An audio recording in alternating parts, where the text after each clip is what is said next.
The Hawaiian Islands experience thousands of measured earthquakes every year. Shown here are only those earthquakes since 1960 with magnitude greater than 3. They are coded by color according to depth. These earthquakes originate in 3 predominant source regions. 2 of those are in the volcanoes or along the volcano-ocean floor boundary. The third is deeper, in the crust and mantle.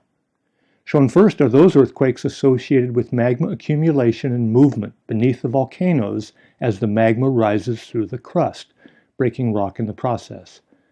Changes of pressure and mass within the volcano create stress in adjacent areas, producing earthquakes on nearby faults and cracks. Second are earthquakes occurring on faults within the volcanic edifice and at the boundary between the volcano and the ocean floor beneath it. Along the Kauiki fault zone on the Big Island, the Kilauea side has moved down relative to the Mauna Loa side.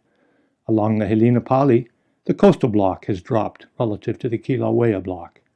Faults of this type are sometimes called normal faults and are driven by the weight of the volcanic island. Earthquakes occurring on these faults are generally smaller than magnitude 5 unless they trigger the underlying fault between the volcano and the old ocean floor. It is there, along the boundary between the ancient ocean floor and the overlying volcano, that the largest earthquakes in Hawaii's history have occurred. That interface lies 7 to 10 kilometers deep, or roughly 26,000 feet. Slip there produced the magnitude 7.9 Ka'u earthquake in 1868 and the magnitude 7.7 Kalapana earthquake in 1975. The third general source of earthquakes in Hawaii lies deeper, in the brittle mantle. Earthquakes there occur as the Pacific Plate adjusts to changing loads and temperatures from the large volcanoes above. The magnitude 6.7 Kiholo Bay earthquake in 2006 is an example of a mantle earthquake, originating 29 kilometers below the surface.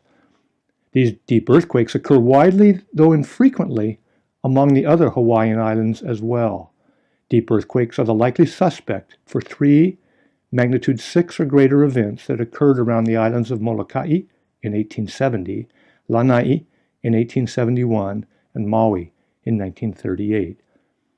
From our knowledge of earthquake history in Hawaii, we can calculate the shaking or seismic hazard from future large earthquakes. Warm colors, seen mostly on the island of Hawaii, indicate the highest seismic hazard in the state, comparable to that along the San Andreas Fault Zone of California. Seismic hazard decreases northwestward along the Hawaiian island chain, as shown by cooler colors, but it remains significant as far northwest as Oahu.